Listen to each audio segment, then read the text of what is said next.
BJP जिंदाबाद BJP जिंदाबाद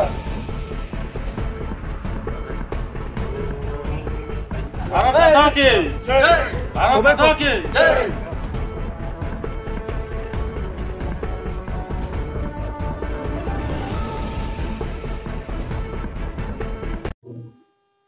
गिबि गिबियावनो खुलुमनायखौ जोंनि मिडियानि नायगिरि बिथांमोननिसिम बयनिसिमबो जासिग्रोनाय जाबाय। खुलुमनाय जोंनि दिनैहाय खौरांगिरि मेल जे लेंनाय बे लेंनायनि गुबै उद्देश्यआनो जाहैबाय थांनाय जोंहा डिसेम्बर दाननि 18 तारिखआवहाय भारतीय जनता पार्टीनि सराइबिल मण्डल कमिटिनि प्रेसिडेन्ट हिसाबै आफादगिरि हिसाबै प्रदीप कुमार बसुमतारीखौहाय स्टेट लेभेलनिफ्राय एपइन्टमेन्ट हरनाय जादोंमोन। दा एपइन्टमेन्टखौ मोनखांनायनि उनावहाय जोंनि स्टेट पर्यायनिफ्राय बे प्रदीप कुमार बसुमतारी एबा आंखौहाय हल्ड खालामनानै दोननानै थाङै थुङै फैनानै नुफैबाय जे थांनाय नैबे ब्रैथि दाननिनो 25 तारिखआवहाय बिपुल नार्जारी मुंनि गोदानै सासे आरो सराइबिल मण्डल कमिटिनि आफादगिरि हिसाबै सायख'नानै हरनाय जाबाय। दा बे सायख'नानै हरनायावनो जोंनि सराइबिल मण्डल कमिटिनि सिङाव थानाय जे मानगोनां जोंनि बिजेपिनि जे कार्यकर्ता बिथांमोन आरो जोंनि रायजो राजा बिथांमोना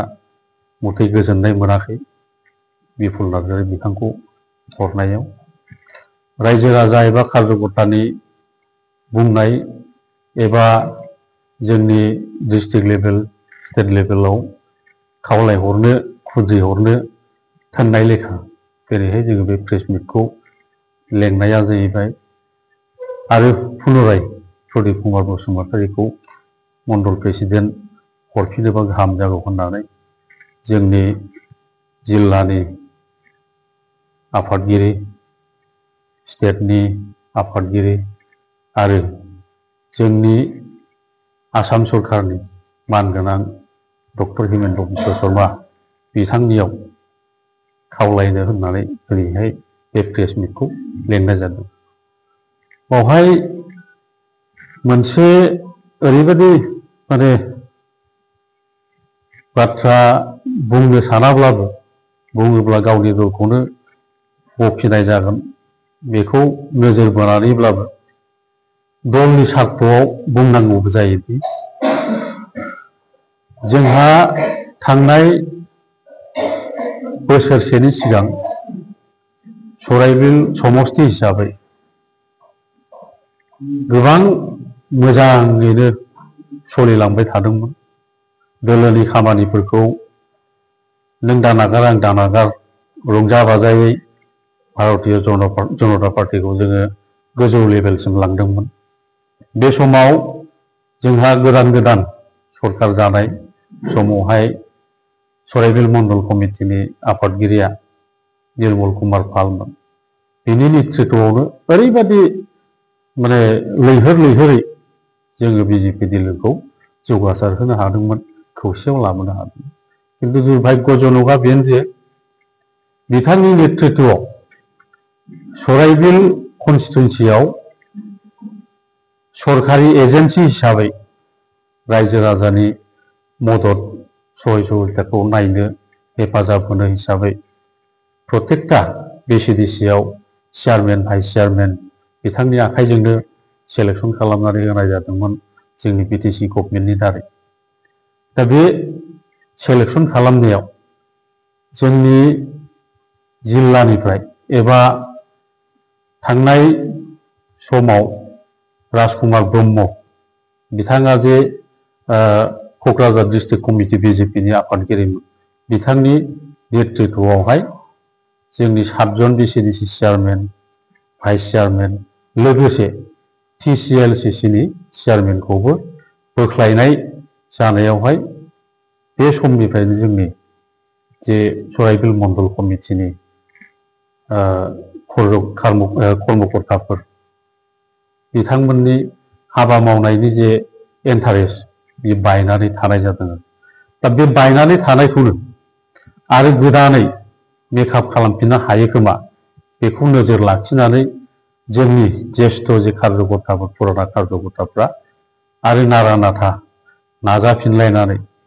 जिल्लाजों लोगोसे जोंनि सराइबिल मण्डलखौ माबोरै फोसाबनानै लांनानै लैहोर लैहोर खालामफिननो हागोन बेखौ नोजोर बोनानै नैबे जोंनि माने सराइबिल मण्डलखौ मोजाङै सालायलांनो होननानै प्रदीप कुमार बसुमतारीखौनो दायबि दैखांफिननाय जादोंमोन बेखिनियानो मैं सराइबिल मंडलर माने सराइबिल मंडलर बर्तमान तो आम जेहेतु नतून कमिटी बा नतून प्रेसिडेंट अलरेडी घोषणा होइसे तार आगर कमिटीत मैं उप सभापति हिसाबे मैं काम करि आसो आरु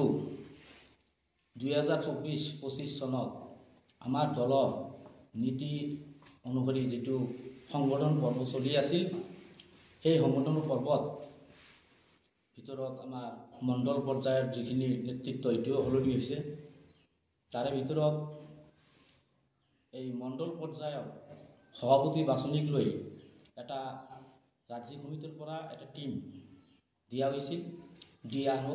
এডিআৰও আৰু এমআৰও তেখেতে আমাৰ মণ্ডল অফিচতো আহি মেল মিটিং পাতি মণ্ডলৰ পৰাই এটা পেনেল লিষ্ট গৈছে বা আমি মণ্ডলৰ তৰফৰ পৰা আমি অনুগ্ৰহ কৰিছিলোঁ যাতে প্ৰদীপ বসুমতাৰী মহোদয় তেখেতক চৰাইবিল মণ্ডলৰ সভাপতি হিচাপে নিৰ্বাচিত কৰে তো যোৱা 18 ডিচেম্বৰত আমাৰ অসম ৰাজ্যিকৰ মাননীয় সভাপতি ভৱেশ্বৰ কলিতা দেৱৰ নেতৃত্বত আমাৰ প্ৰদীপ বসুমতাৰী দেৱক চৰাইবিল মণ্ডলৰ নৱনিযুক্ত সভাপতি হিচাপে ঘোষণা কৰিছিল কিন্তু কিবা এটা ষড়যন্ত্ৰই হওক বা কিবা এটা কাৰণত এই মণ্ডলটো হোল্ড কৰি ৰখা আছিল অনলি আমাৰ চৰাইবিল মণ্ডলটোৱে নহয় আমাৰ কোকৰাঝাৰ জিলাৰ লগতে আন দুটা তিনিটামান মণ্ডল কমিটি হোল্ড কৰি ৰখা হৈছিল তো যোৱা কিমান তাৰিখত আছিল এইটো 25 তাৰিখত নতুনকৈ আকৌ চৰাইবিল মণ্ডল সভাপতি ঘোষণা কৰিছে তো যিজন ব্যক্তিক চৰাইবিল মণ্ডলৰ সভাপতি হিচাপে বৰ্তমান নিযুক্তি দিছে ব্যক্তিজন এনে পুৰণা কৰ্মী হয় কাম কৰি আছিল দলৰ হৈ কিন্তু ব্যক্তিজন অলৰেডি আমি সকলোৱে জানো ব্যক্তিজনৰ এটা স্পিকিং পাৱাৰ অলপ কম আছে এনেও অনভিজ্ঞ মানে তেখেতে সভাপতি পদটো কেনেকৈ চলাব বা দলটোক আমাক এই মণ্ডলৰ কাৰ্যকৰ্তাক লৈ কেনেকৈ দলটোক আগন্তুক দিনত লৈ যাব এইখিনিলৈ আমাৰ অলপ সংশয় আছে যেহেতু আমাৰ ওচৰত বিটিআৰ নিৰ্বাচন আছে তাৰপিছত আকৌ অসম বিধানসভা নিৰ্বাচন আছে তো আমি দলৰ মানুহখিনিয়ে যিখিনি আলোচনা কৰিছোঁ এইজন মানুহ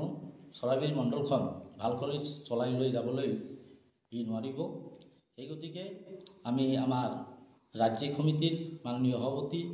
দিলীপ শইকীয়া দেৱলৈ তথা আমাৰ অসমৰ মাননীয় মুখ্যমন্ত্ৰী মহোদয় তেখেতলোকে আহ্বান জনালোঁ যাতে আমাৰ চৰাইবিল মণ্ডলৰ এই বৰ্তমান নৱনিযুক্ত যিজন সভাপতি তেখেতক অপসাৰণ কৰি যদি কোনোবা যোগ্য ব্যক্তিক আকৌ বাছনি কৰি দিয়ে এইখিনি আহ্বান জনাই আমি চৰাইবিল মণ্ডলৰ তৰফৰ পৰা অনুৰোধ জনালোঁ ধন্যবাদ যেহেতু বিপুল নাৰ্জাৰীয়ে এনেকুৱা কাৰাপশ্যনত লিপ্ত থকা মানুহ সেইকাৰণে